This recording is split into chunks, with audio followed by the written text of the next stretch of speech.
Happy Wednesday, Steeg. Hey, look Wednesday. at that.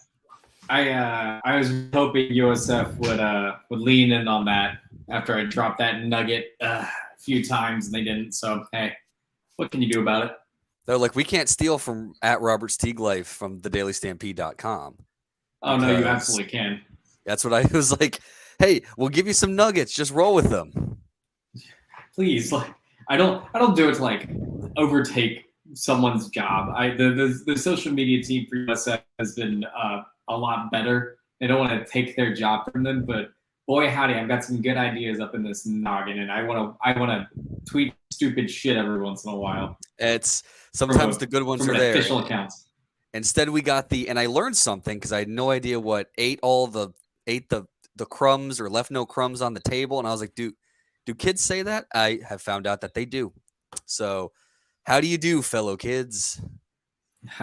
It's very much like a like a K-pop stand thing. Like Okay. I wouldn't say this is like the most like yeah, I would put it on a scale of 1 to 10, 10 being like when everyone was saying like on fleek Yeah. and shit like that, and then like 1 being like when I introduced Riz to everyone in the Daily Stampede Slack. Just I would we had in the Daily Stampede Slack just a conversation of like, okay, like some of us are older than we the olds and somewhere in the middle, but it was just like, okay, terms that you've heard. What do you have no idea what it was? And Riz was one of them. And then I found out it's like charisma. And then I went, oh, I get it. That's actually a neat play on words. yes. Like Brock says, these knees is what I still say that the all the term. time. I got made fun of because I said something was a bop, and they're like, "That's old." I'm like, "Is it?" Yeah, bops. Now it's I don't even know what it is nowadays actually. But now we're going 2.5 minutes, and we're fine. We're not that far off the rails. But we're back. We're Again. back. What we're a back. and what an incredible because now we're at the point where midweek games happen and that golf still extends through Monday and Tuesday. So we do a show and the new stuff happens. And it's just exciting. Like we said, hey, USF plays this home and home with UF. What's going to happen?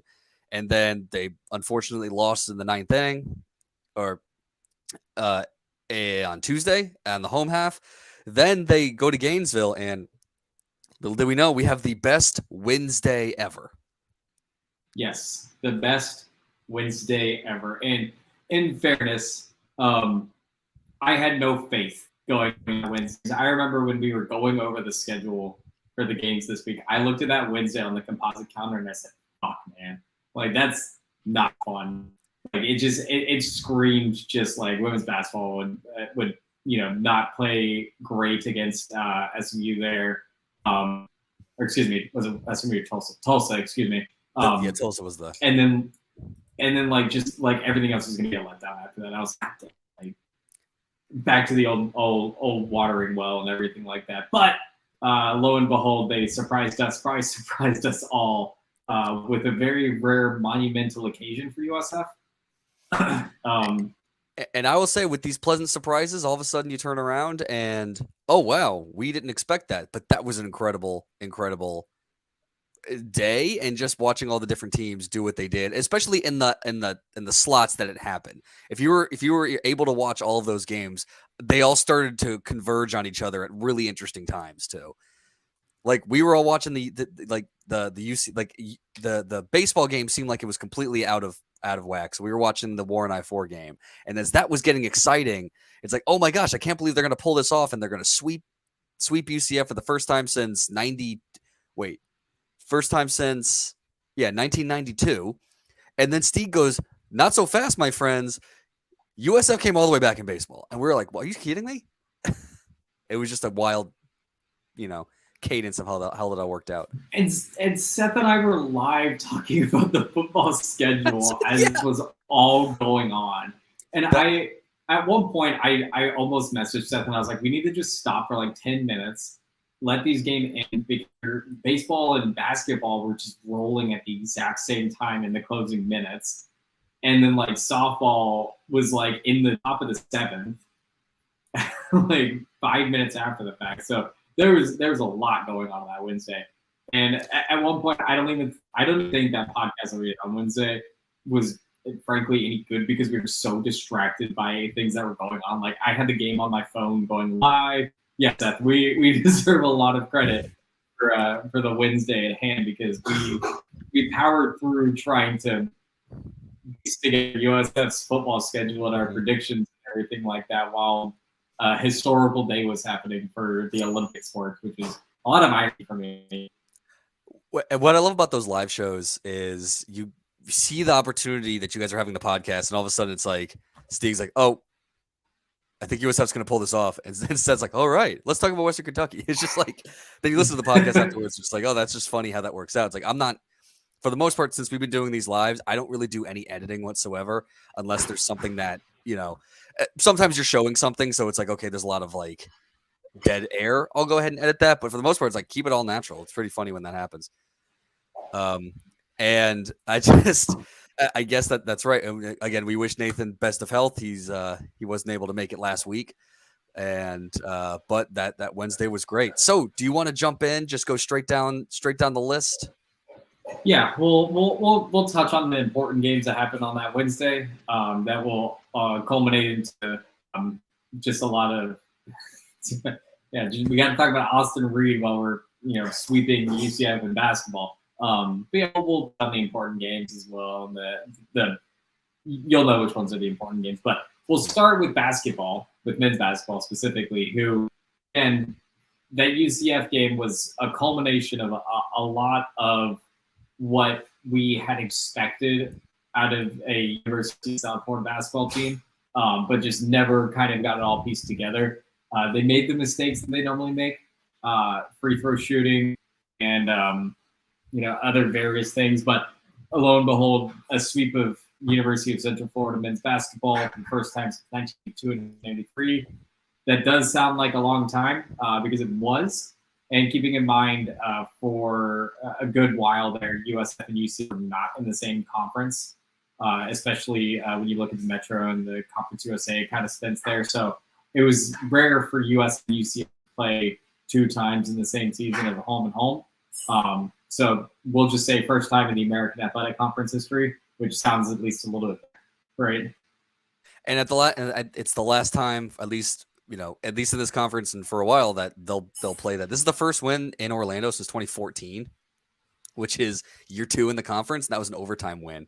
So it's just wild to see that happen the way that it did. It was his first season sweep.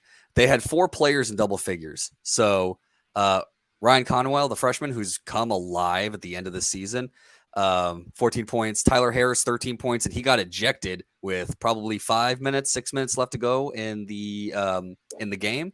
Not ejected, sorry. He fouled out. Sorry. Back it up. He just fouled out. He did have a technical foul though. There were what I wrote, there were 4 technical fouls in this game, just wild. Selton Miguel had 14 points, and Keyshawn Bryant had 13 points. And we're going to show some of those points that he had in here because Keyshawn Bryant just out of nowhere decided to have a slam dunk contest in Edition Center. What is it called now? Anyway, First Financial Edition Poopy Pants Arena or whatever it is. It's no foam dome, but hey, Steve, keep talking. I'm just going to add this fun little dunk compilation that I found online. Is that audio or am I talking over it? Am I giving color commentary? We could just kind of talk over it. Get a little full court press here for UCF. So this is the first one. Oh boy, the alley-oop. I see. I was watching this and I was just like, oh my goodness, I can't believe they just did that casually. They've been gearing up for those alley-oops all year too. I think Keyshawn Bryant at full health is just so much fun to watch. Nobody was there. There's some kind of repeats in here, but.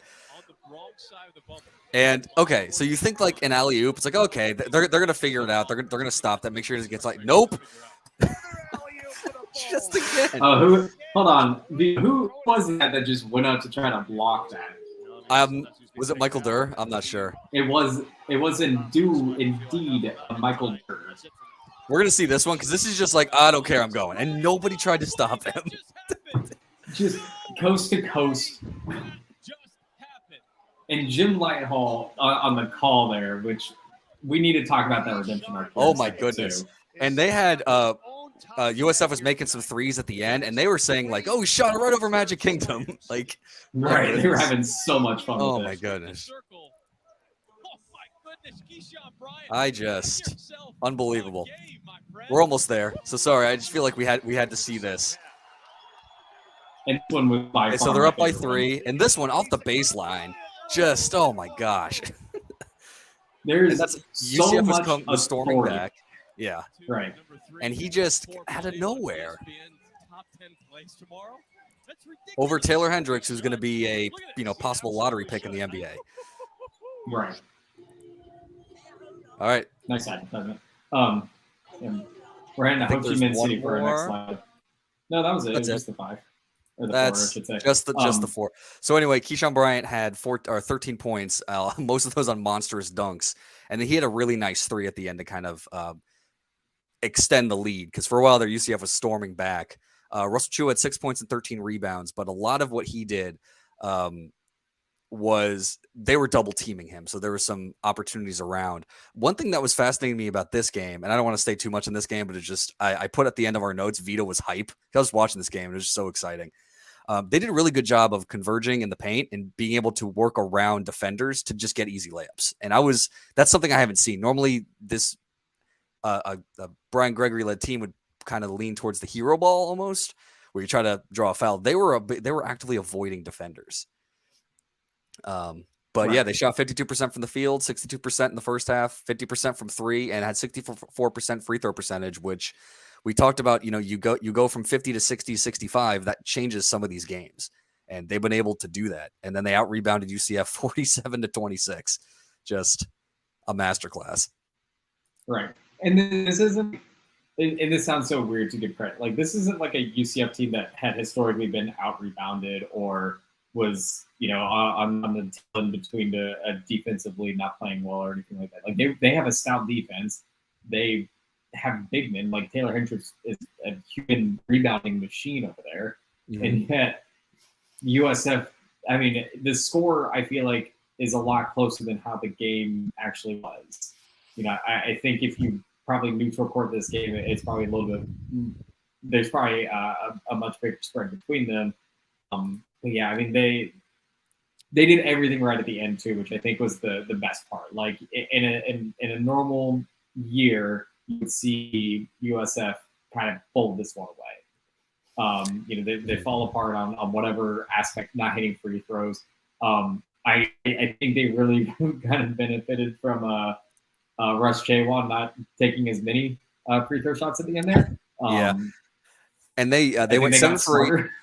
Yeah, well, and also so they were 7 for 8 from free throw lines down the stretch when they were getting fouled. So they were able to make those, and that was Cyril Smith who came in and was 4 for 4 at the end there. And he pretty much only played those couple of minutes, anticipating getting fouled to be able to nail those. And I mean, that was huge because UCF was coming back. They didn't shoot that well. In the second half, 36% from the field, 35% from 3, but they had 76% free throw shooting. And because this game was very physical, 4 technical fouls. I mean, Michael Durr also fouled out.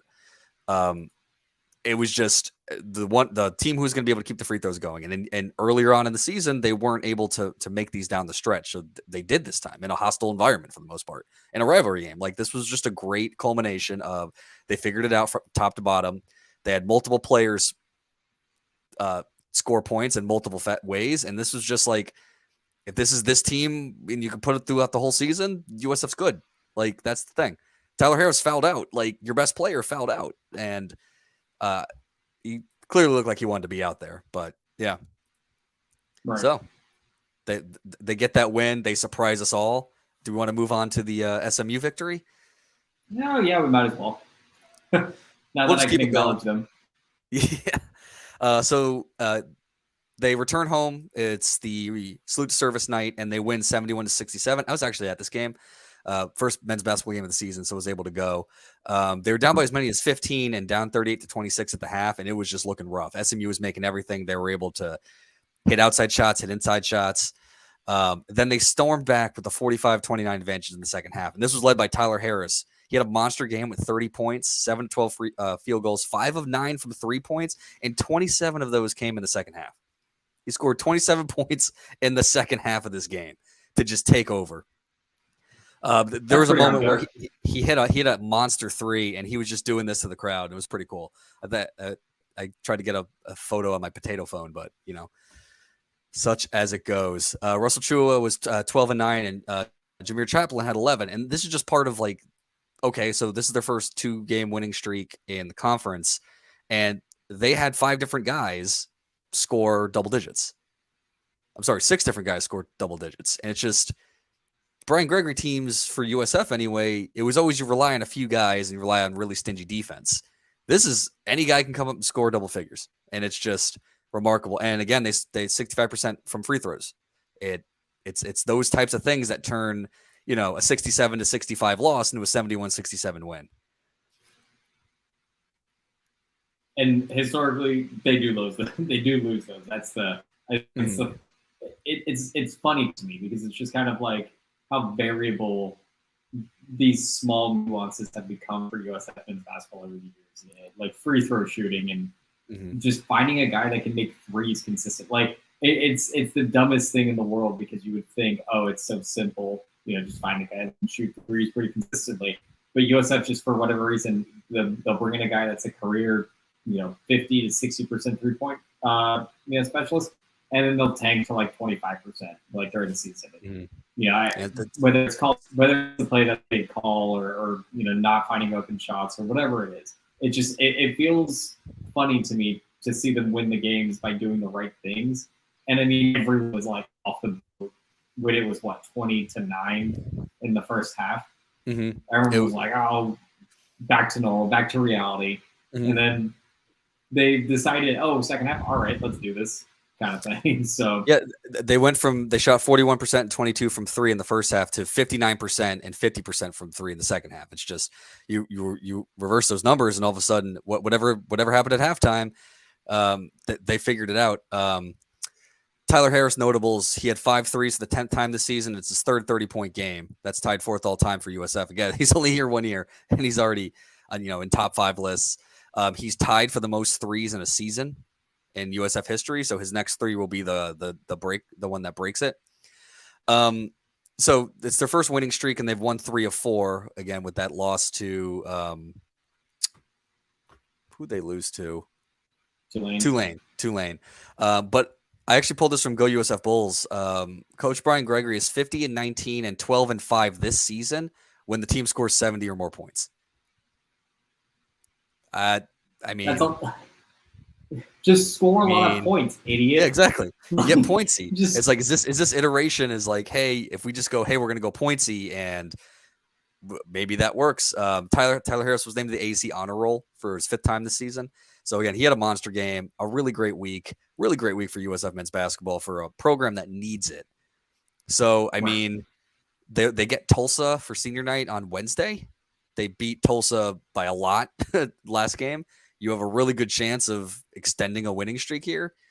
I don't know. I know we always try to think about the positive, and I'm just really excited to see that this team kind of gelled together and have still played together fairly well down the stretch.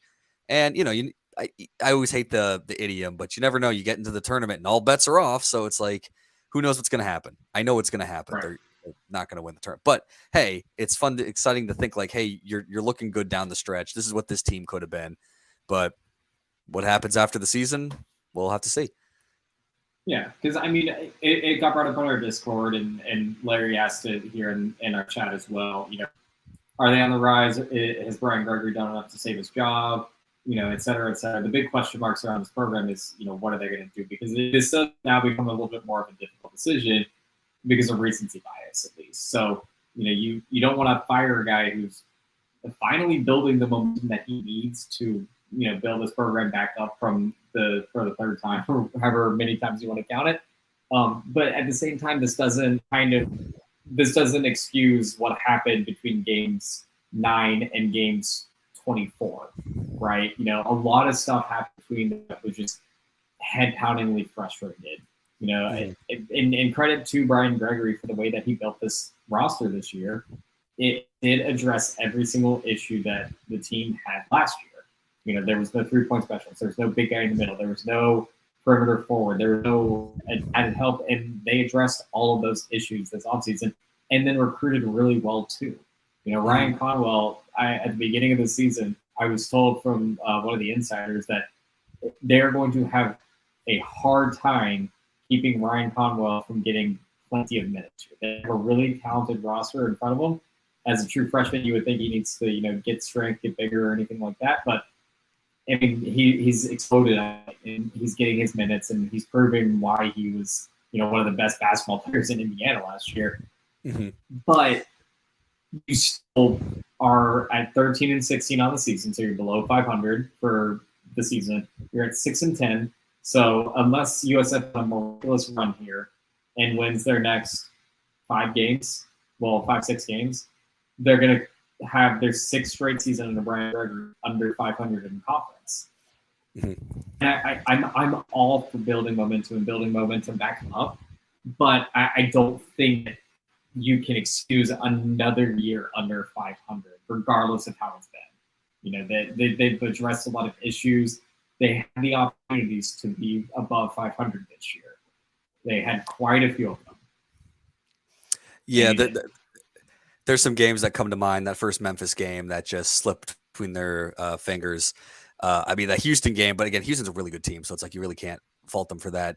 I'm just fascinated that this roster was able to do what it's been able to do, and they have multiple guys who can be the leading scorer, and they can score in multiple ways. I think this is culminating, but the bad thing is your best player is graduating. And I'm curious, because I'm not certain, is Keyshawn Bryant graduating too? I saw he's a senior, but I know with the COVID years, everything's a little strange. So I'm not sure. I think he has 2 years of eligibility. Okay. So this year and another. So it's hard to say like, hey, okay, I can bring another Tyler Harris, because I don't think, I mean, he is incredible. One of the best smooth shooters I've seen from USF. I mean, a guy will he lines up at the logo and just drains threes. It's wild.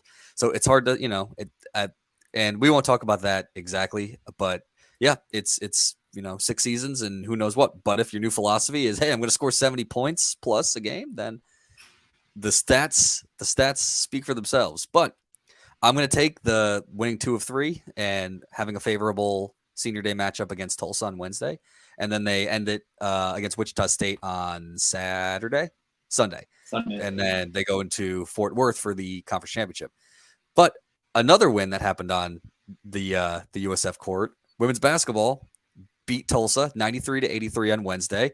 Part of that excellent Wednesday that occurred on senior night, where they honored Elena Chineke and Dulcie Fanka Mengiadu, maybe. 4 balls in double figures. Sammy had 27 and a remarkable 7 of 14 from 3. Like, she went off. Dulcie had 25 points and added 13 rebounds. Elena had 15 points and a career high 9 assists. And then Carla Brito added 10, who on the offensive side has come alive. It looked like Tulsa was going to try to squeak this one out. They were leading after the first quarter.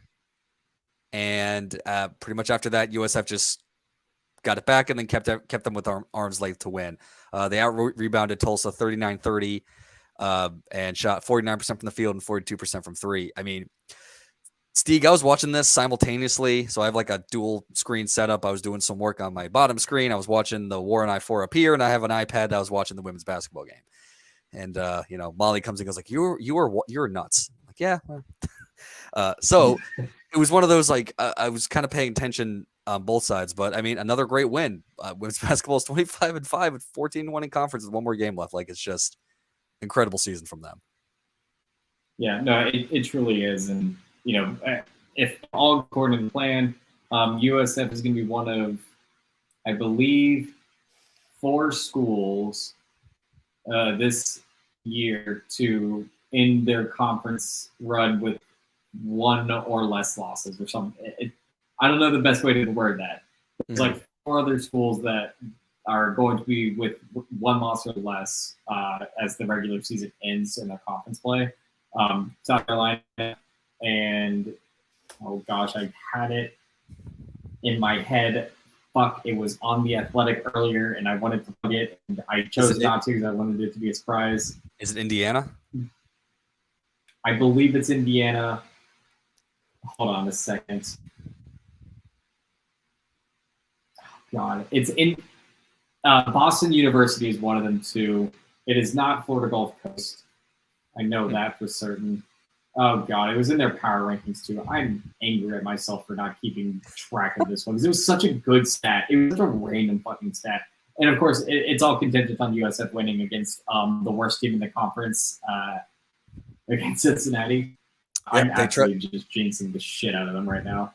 They travel to Cincy on Wednesday, and then that's the final game of the regular season. And then the conference tournaments March 7th through 9th in Fort Worth. So if anyone wants to go to Fort Worth, go support the men's and women's basketball programs in the conference tournament, where we're hoping women can win the conference tournament, get the double, and that's 2 times in 3 years, which would be awesome, especially since when UConn left. I'm so mad. I can't find it. I can't find the damn athletic article. It South Carolina and then Boston University, and then there's like 2 other schools that are in this, and 2 of them are small schools, and then 2 of them are like your perennial power, schools and whatnot. And the basketball. So the good thing is when you find them, you can post them in the Discord later. And if you're not in the Discord, how do you get some Discord access? You go ahead and follow us on Twitch, send a DM to that guy or to the house account, and then we'll get you a Discord invite. So then you can hear all these crazy things that we'll just randomly throw stats and stuff we find in there, and whether people like it or not, we'll remember to go back and take a look later.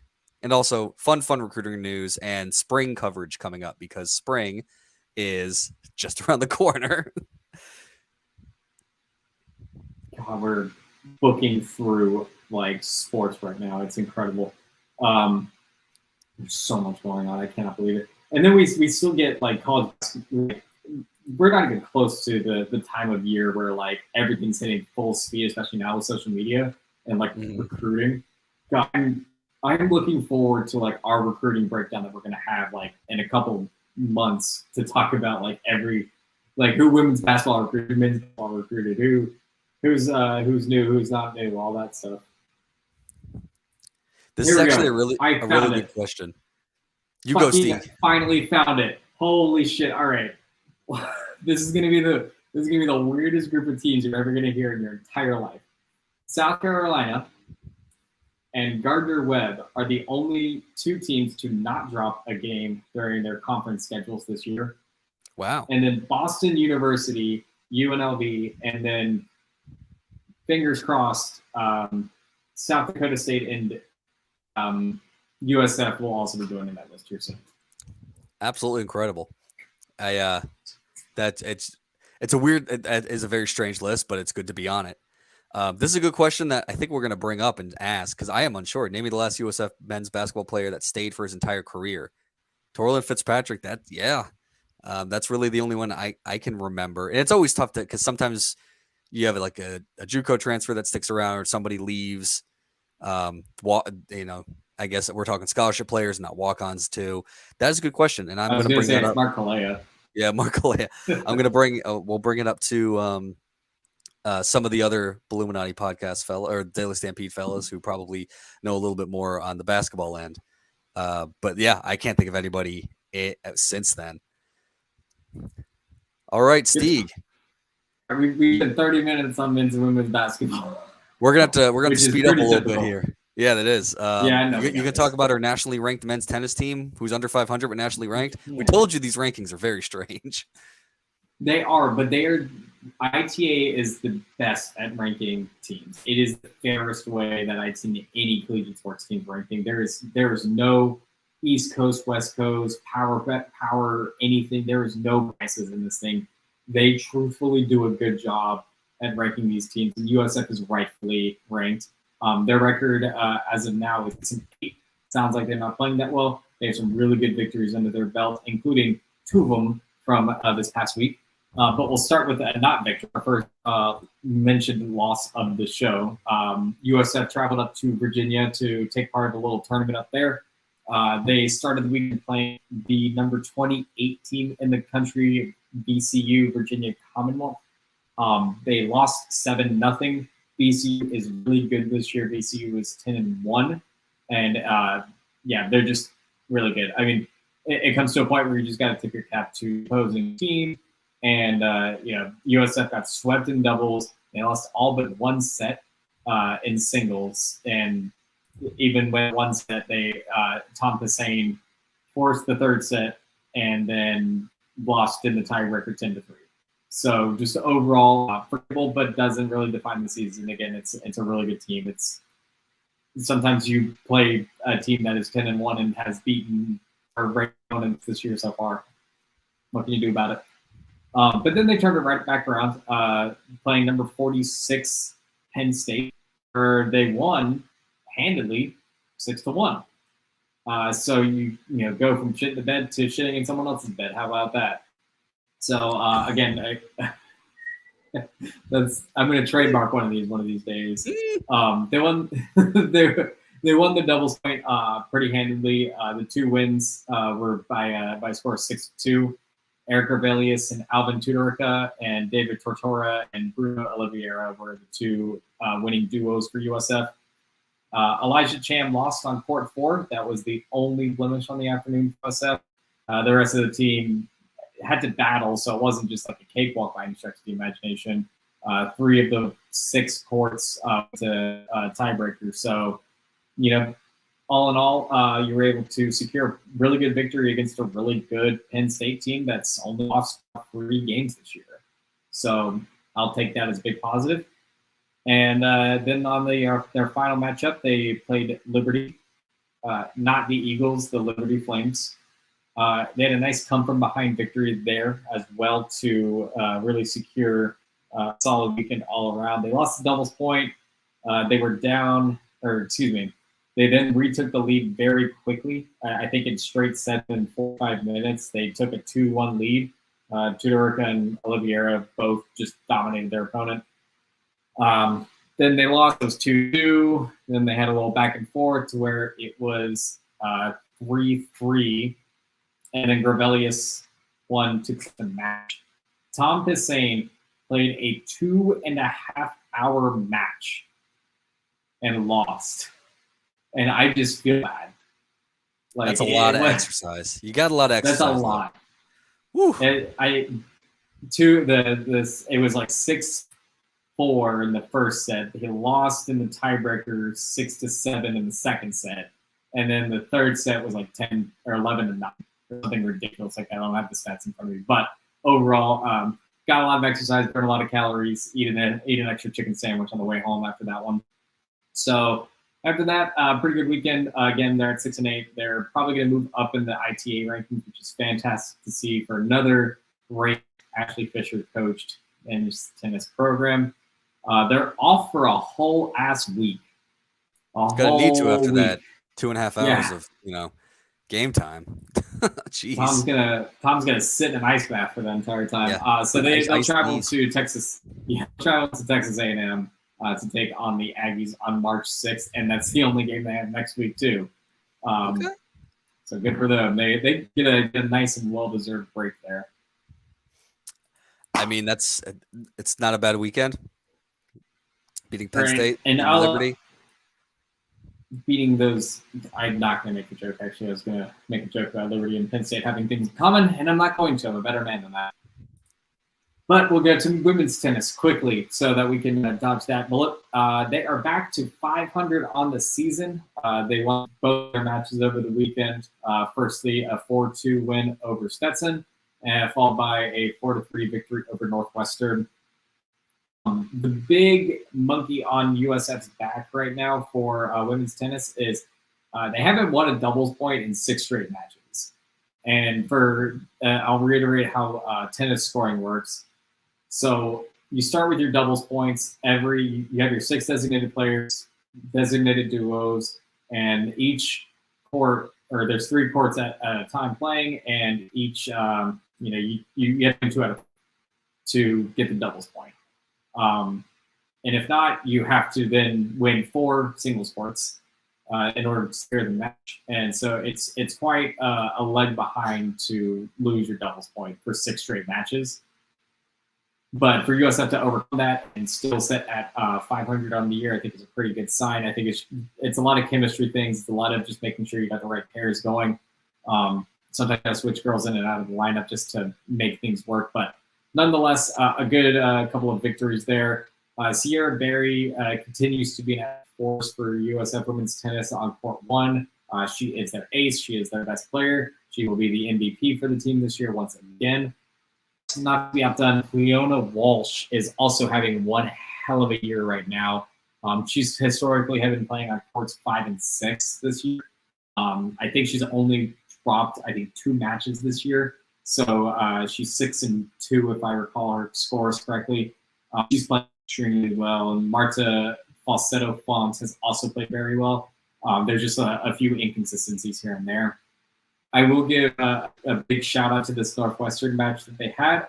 They literally came from the brink of death to win this game 4-3. Again, lost their doubles point. They quickly lost 2 straight sets to bring this to a 3-0 deficit very quickly, and they were knocking on death's door. I think Marta Falsetto Font was down 5-3 in her second set, and then ended up winning out of hers. So easily could have gone the other way. Sierra Berry, Leona Walsh won theirs. Then Grace Schumacher won the last set to clinch a victory for USF for Northwestern. Pretty good victory, all things considered. And so again, back to 4-4, 500 on the season. They got some winnable games in the cat tail in the screen. Look at that baby. 2 straight home games for women's tennis coming up. They got Friday against Louisiana Tech, and then a Sunday matchup against Toledo Rockets.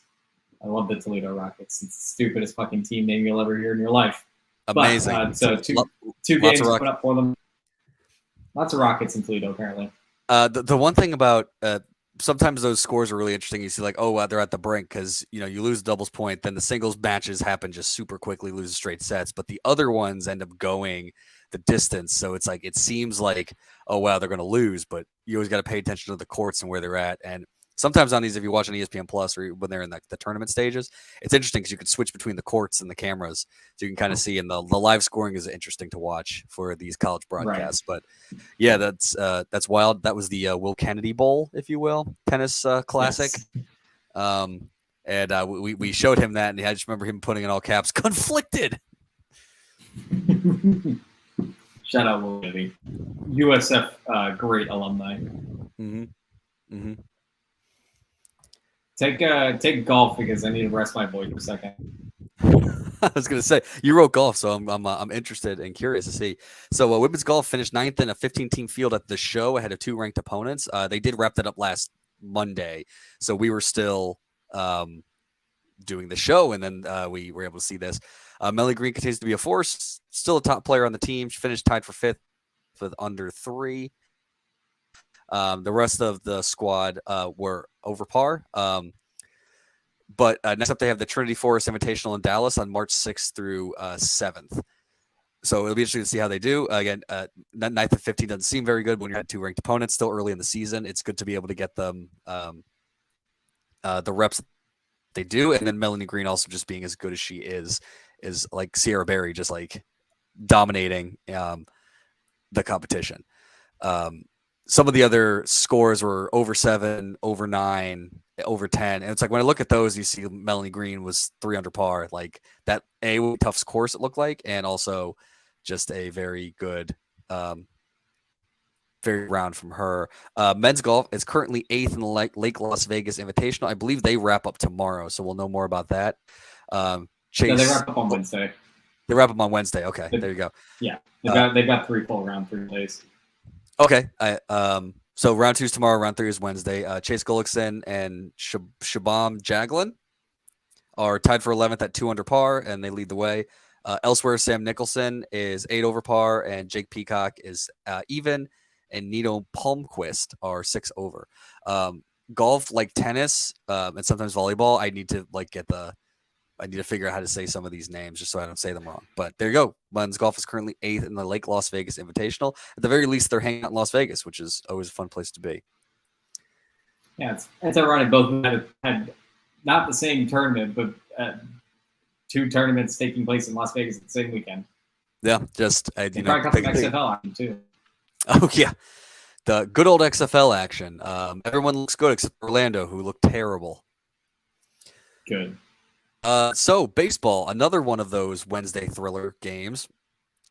They wrapped up 2-3 on the week, 3-5, and they're 3-5 overall. I know that doesn't seem really well. Stieg actually brought up a good point, and I hope you have that poll because I didn't, about the straight the schedule and RPI teams that they've played so far, which is very high. So it's like, yeah, 3-5 doesn't look great, but the teams that they have been playing have been really tough. So Tuesday they host Florida, number 7 Florida, and they lose 6-1. USF actually went up to a 1-0 lead in the first on a Marcus Brodel RBI double.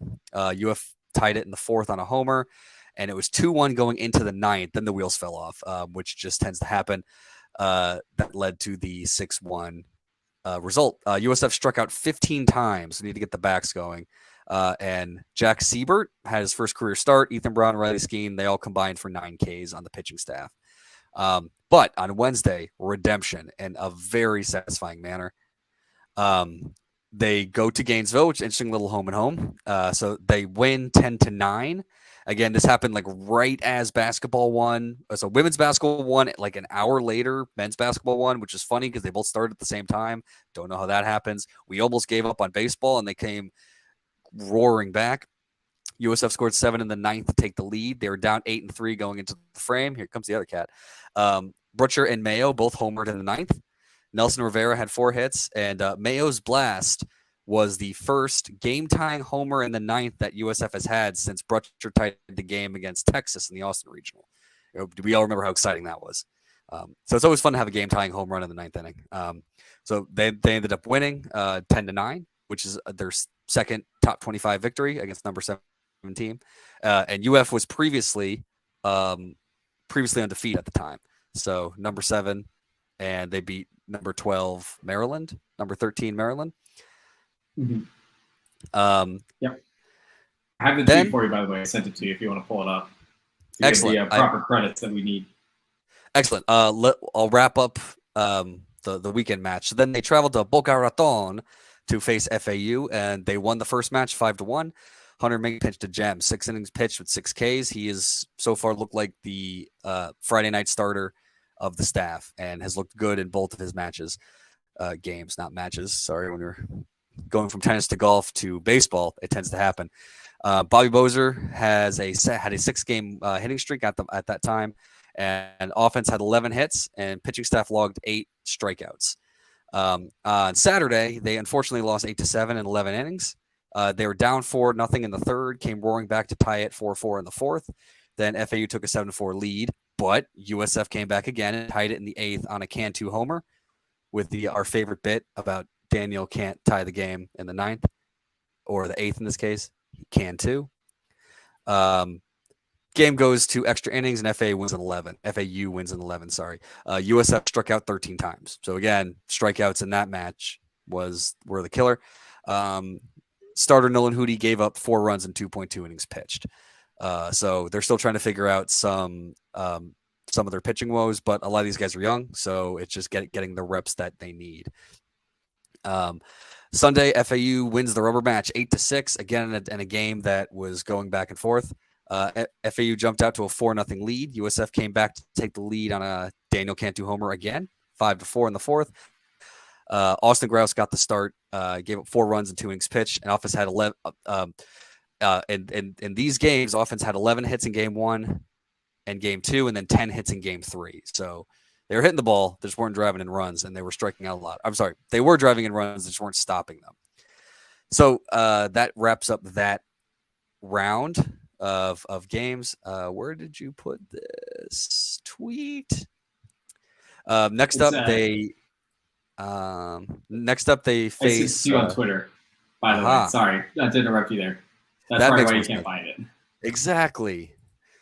So let's see if I can pull that up. But they go to FSU tomorrow to play number 16 FSU, and they have a weekend series versus Northeastern. So that'll be a fun match to take a look at. I will find it here in a second.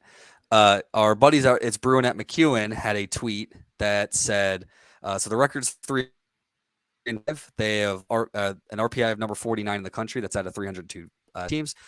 Um, despite having the losing record, their RPI is good despite because they face RPI number 34 Maryland, RPI number 7 UF, and RPI number 17 FAU. So on Wednesday, they play RPI number 3 FSU. So out of all the teams they've played so far, it's all teams 35 of RPI. So they're sitting at 49. I know it's really tough when you see like below 500, you're going, what's going on? FAU, but FAU is a good team. Most teams in Florida are. And you always have to pay attention to that RPI to see how they can do. Right. So baseball still has their whole season ahead of them, and we're hoping that the pitching staff can figure out who their guys are, because they had a lot of freshmen who have come in and are getting quality innings so far. So it's looking good. That's the key to it right now. Is there's a lot of young, and we talked about it on Discord for a minute, and I won't go on this tangent too very long, but one of USF's best players in the recruiting class last year forgone his college years to go and play in the minors instead. And that's just a common trend that's happening nowadays. Is a lot of these guys are going to forgo their college decisions, try to go pro instead, and when you got the opportunity, you got to take it. So it's just balancing that, and they've got some good young arms. They've got some good guys that they want to start getting in the rotation. But it's about figuring out I think they've solidified their Friday starter. There's still some questions on their Saturday and Sunday starter, but they have enough arms to make up those gaps right now. Again, these are, yes, it's annoying to lose, but they're also winning some games they historically probably wouldn't. And I think that's a testament to how well the staff has been putting this stuff together. Yeah, they're able to go 4, 5, 6 deep in the pitching staff, and they're not overusing arms so far. So it's just finding the right arrangement. And this generally happens every spring. This is how you start out. So once you get to conference play, kind of figure out what your starters are, your pitching staff is, and work from there. Yeah, it's tough because the way that baseball, the draft is, you can have a guy committed, they get drafted, and then that's it. They're gone. And it's not like you can then turn around and attempt to replace them right away. So it's tough to see that.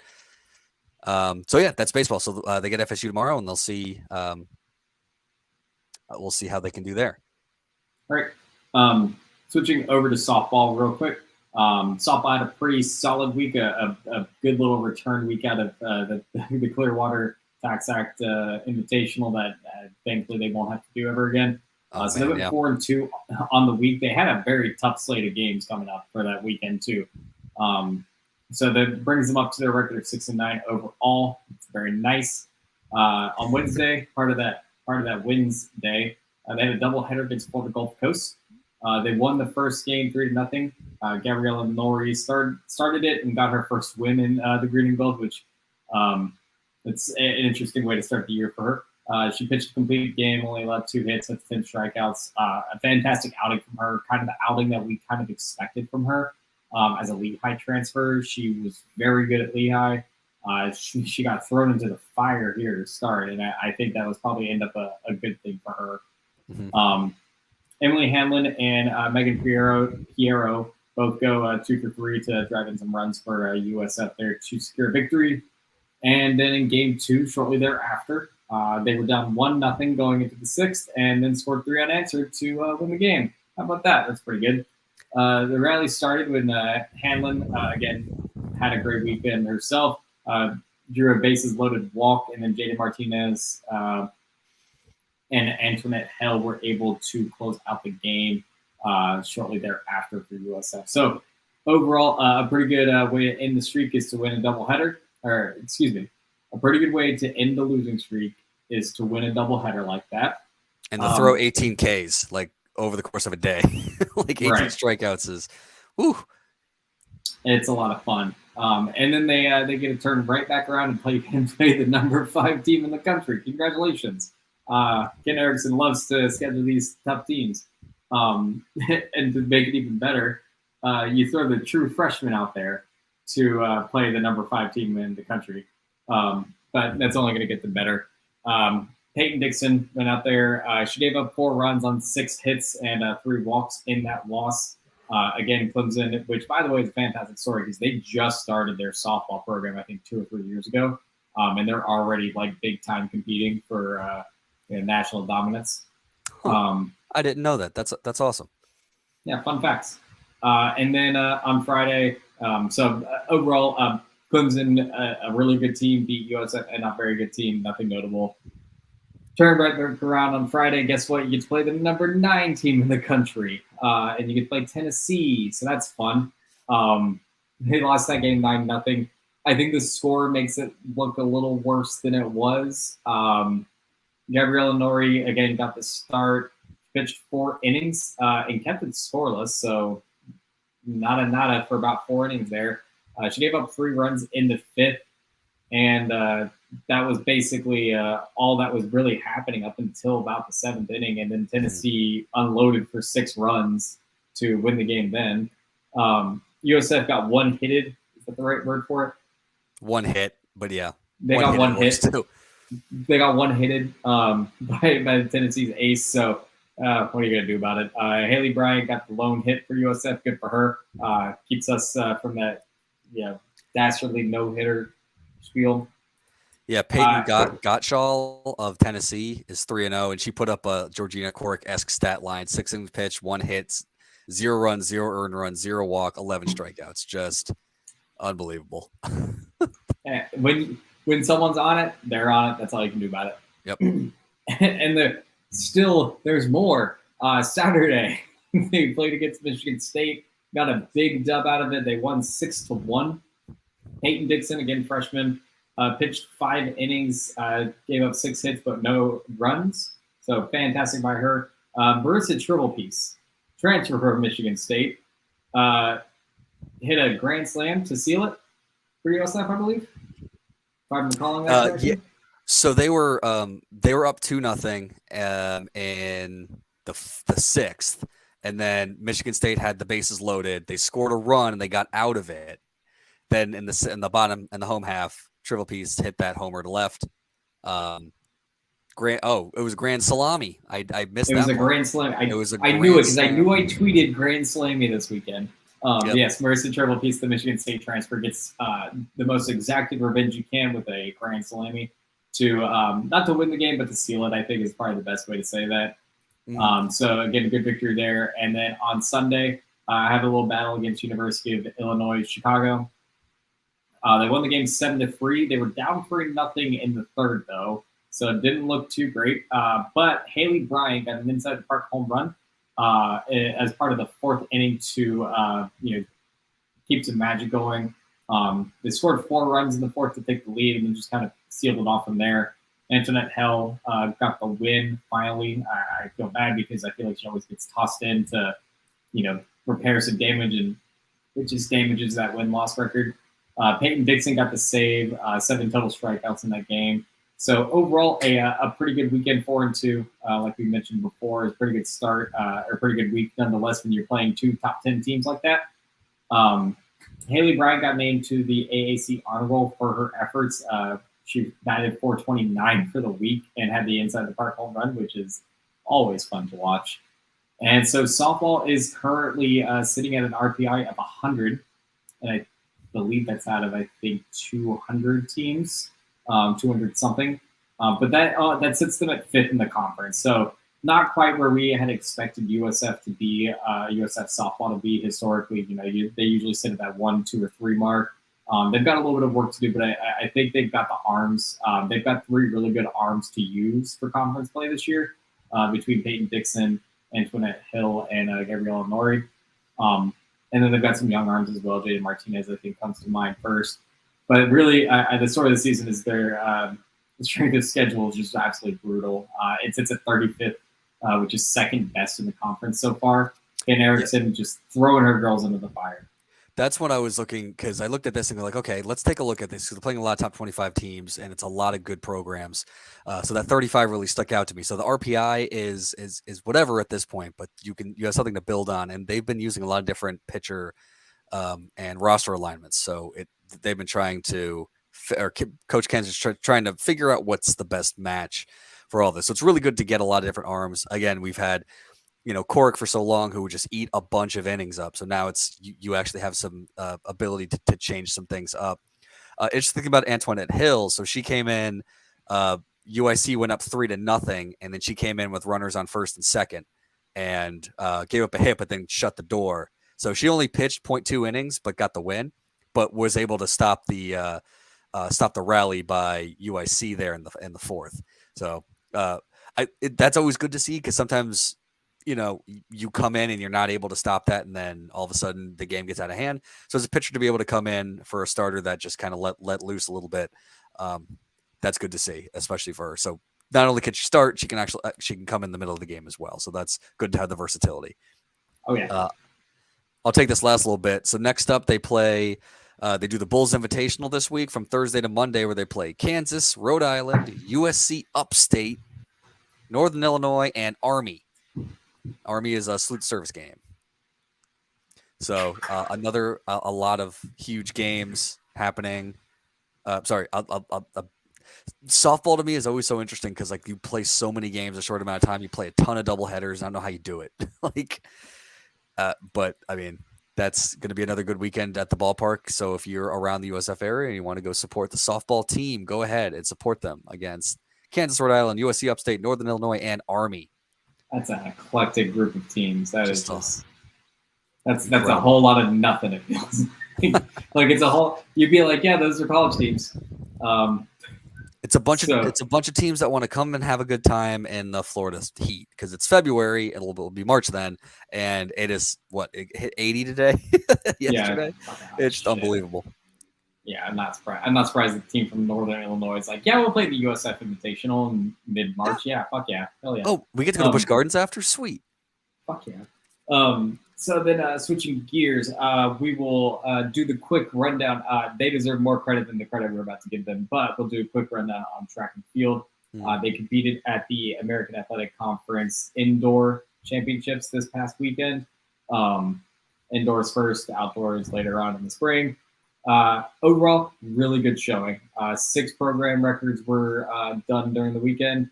They had 3 gold medalists and 12 all AAC performances at the meet this past weekend. So the men's team, will start with them. They had their best showing since 2013 at a conference tournament. So again, fantastic progress done by Coach Eric Jenkins here. Stop me if this sounds like a surprise to you, Vito. Romain Beckford is really fucking good at jumping high. He's not only good at jumping high, he just keeps breaking the same record he has, and he just, every place they go to, it's like new arena record, not arena. What am I thinking of? Meet. New competition, new meet record, new meet record. That program record, he's just like stacking himself on top of he's gonna have the whole top 5 eventually. Yeah, I think he actually has it already. That's just incredible stuff from Romain Beckford, who I think has not lost yet so far this season. He's been number 1. He's gonna go to nationals. He's gonna compete at the NCAA championship this year. So that's fantastic. Mm-hmm. David Ajama, not to be outdone, he got first in the triple jump. David Ajama by himself, I think, scored 20 points for USF, if I read correctly, between the high jump, the triple jump, and the long jump. So he competed extremely well for USF this past week, alluding to something where sometimes you get one track or field athlete that does really fucking well and kind of carries your team. David Ajama was that for USF men's track and field this past week.